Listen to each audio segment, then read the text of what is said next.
Hola, ¿qué tal? Soy Gabriel Ruiz. En primer lugar, agradecerte por conectar conmigo. También invitarte para que te suscribas a nuestro canal, para que actives la campanita y te puedan seguir llegando estos videos. Estamos en esta serie de cómo controlar nuestros pensamientos, cómo controlar nuestra mente. No es algo que naturalmente se nos va a dar. Así como tú puedes establecer una disciplina para hacer ejercicio o para hacer una dieta o para bajar de peso, tenemos que establecer disciplinas para aprender a gobernar nuestros pensamientos. Porque naturalmente hay una tendencia a que nuestros pensamientos estén mal enfocados. Las personas que han logrado grandes resultados es porque han aprendido a controlar, a supervisar, a orientar sus pensamientos. Recuerda que tenemos alma. La Biblia dice que tenemos cuerpo, alma y espíritu. El alma es donde reside la mente, la voluntad y las emociones. Y a veces dejamos que las emociones orienten nuestros pasos. Pero esto nunca es correcto porque las emociones es lo último en la lista, lo que tenemos que aprender a gobernar. Y a veces estamos contentos porque pasaron cosas buenas y estamos tristes porque pasaron cosas malas. Pero la idea es que nosotros podamos mantener un equilibrio en nuestra mente y que siempre mantengamos una actitud correcta hacia las circunstancias de la vida. Vemos en las Escrituras cómo Dios trabajó con el apóstol Pedro. El apóstol Pedro era una persona emocional, muy reactiva. Tenía un temperamento idealista, sanguíneo. Y ante circunstancias diferentes tenía reacciones diferentes. En una ocasión, el Señor le preguntó a los discípulos, ¿ustedes quién creen que soy yo?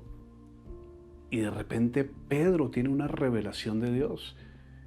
Y Pedro dice, Señor, tú eres el Cristo, tú eres el ungido, el Hijo del Dios viviente.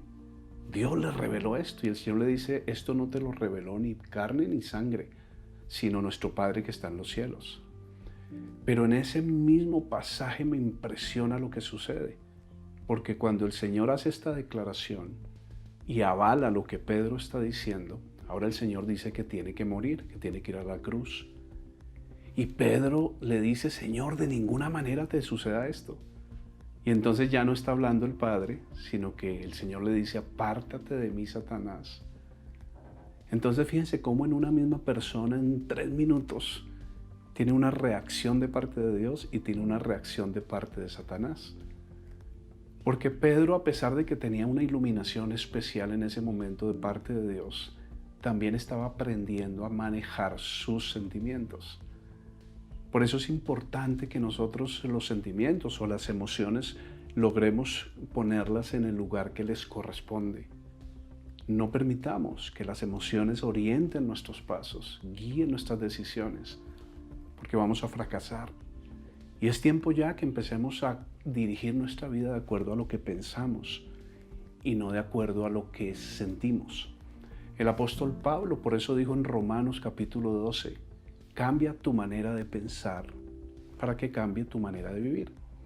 Debemos ponerlo en orden. Recuerda que es mente primero, luego voluntad segundo y luego emociones tercero, en ese orden. No podemos colocar emociones, voluntad y mente, porque ahí justamente es cuando no estamos dándole al blanco. Porque si tu vida está siendo dirigida por tus emociones, tus pensamientos van a ser desacertados. Por eso la importancia de empezar a trabajar en esto, de empezar a disciplinarlo, de empezarle a pedir a Dios que me llene con su espíritu, que yo pueda tener los pensamientos de Dios y así pueda orientar de la manera correcta mis pasos. Este mismo Pedro que era tan explosivo, era tan reactivo, tan sanguíneo, tan idealista, dijo el Señor en una ocasión que todos iban a escandalizar de él y que lo iban a dejar y que lo iban a negar. Y Pedro fue el primero en levantarse, porque él dejó que el primer pensamiento que llegara a su mente dirigiera su vida. Y no es el primer pensamiento, nosotros tenemos que empezar a estructurar nuestros pensamientos. Por eso Pablo decía, cambia tu manera de pensar para que cambie tu manera de vivir. Todo comienza en la mente. Entonces Pedro aún estaba bebé en el concepto de supervisar sus pensamientos. Entonces de una vez reaccionó y dijo, Señor, yo jamás te voy a negar. Pues sonó muy bonito, pero el Señor le dijo, Pedro, porque el Señor sí tenía su mente puesta en el lugar correcto. Le dijo, antes de que el gallo cante, 3 veces me negarás, 3 veces. Y Pedro dijo, no, Señor, yo estoy dispuesto a dar mi vida por ti. Ahora, cuando Judas traicionó al Señor y llegaron los soldados romanos para tomarlo, Pedro sacó su espada. Inclusive alcanzó a cortarle la oreja a Malco, uno de los soldados romanos, y el Señor lo sanó y le puso la oreja en el lugar. Porque Pedro quería seguir llevando este pensamiento de que él daba su vida por Cristo. Pero después de esto toman preso al Señor, lo llevan a un patio y conocemos la historia como Pedro niega al Señor ante una mujer, luego ante otras 2 mujeres y ante unas personas. Lo niega miserablemente. Dice que nunca lo conoció y maldijo inclusive. Ya después Pedro tuvo que llorar amargamente por esto. Pero todo esto es para que nosotros sepamos que el trabajo del control de nuestra mente debe tomarnos tiempo, no es automático. Lo que sí es automático y puedes aprender hoy es que ese es el orden normal con el que debemos nosotros orientar nuestra vida. La mente, la voluntad y las emociones. Ahora, si el primer pensamiento está mal, pues la voluntad va a estar mal y las emociones van a estar mal. Entonces tenemos que aprender qué permitimos que entre en nuestra mente o qué permitimos que salga de nuestra mente. Cuando comenzó la era de los sistemas hace muchísimos años, había una frase que decía, si le metes basura al computador, el computador va a sacar basura. Y es lo mismo. Si le ponemos basura a la mente, pues el resultado final, la emoción final va a ser basura. Por eso la Biblia nos dice que debemos aprender a pensar las cosas correctas. Lo bueno, lo justo, lo honesto, lo que tiene virtud, lo que es digno de alabanza. En eso debemos pensar. Y tú ves la historia de Pedro como hace declaraciones, es súper sanguíneo, es súper idealista. Primero habla y luego piensa. Después vemos cómo va teniendo una transformación en su vida, porque Dios mismo lo empezó a transformar, pero él estuvo dispuesto a cambiar. Después de que el Señor resucita, se le aparece a Pedro y se le acerca a Pedro. El Señor tomó la iniciativa. Recuerden, lo último fue que Pedro había negado al Señor. Y el Señor lo confronta y le dice, Pedro, ¿me amas? Y Pedro le contesta, sí, Señor, tú sabes que te quiero. Y en el lenguaje original existe el amor ágape y el amor filios, que son diferentes. El amor ágape es el amor incondicional. El amor filios es el amor condicional. Te amo si me amas. Y el amor ágape es te amo a pesar de lo que hagas. Y ese es el amor que Dios tiene con nosotros. Por eso su paciencia. Por eso su amor extendido por tantos años. Pero recuerda que muchas veces nuestro estancamiento es porque no hemos aprendido a controlar nuestros pensamientos. No hemos aprendido a orientar nuestra vida de la manera correcta. Pero Dios le está dando una oportunidad a Pedro. Y le pregunta 3 veces que si le ama. Y Pedro termina contestando, Señor, tú lo sabes todo. Tú sabes que yo sí te amo. Pero mi mente, Señor, está fuera de control.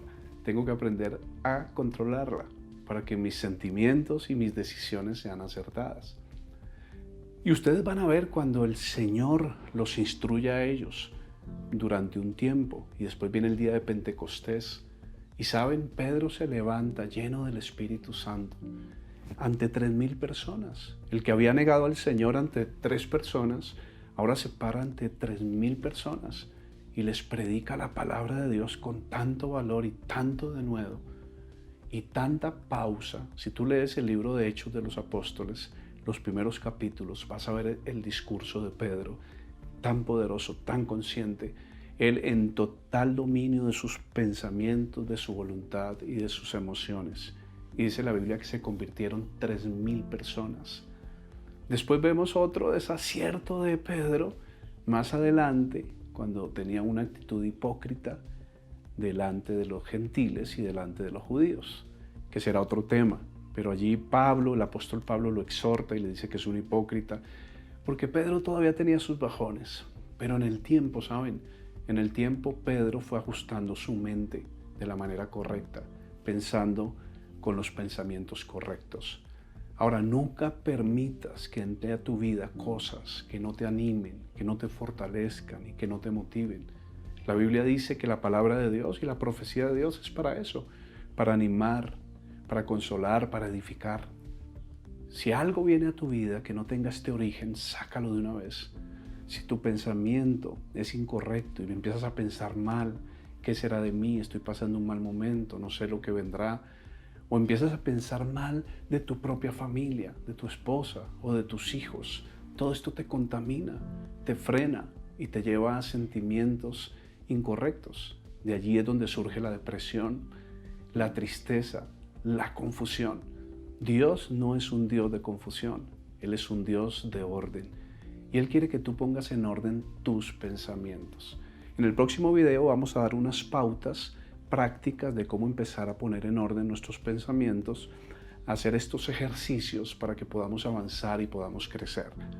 Te dejo con esta conexión vertical, te mando un fuerte abrazo y Dios te bendiga. Chao, chao.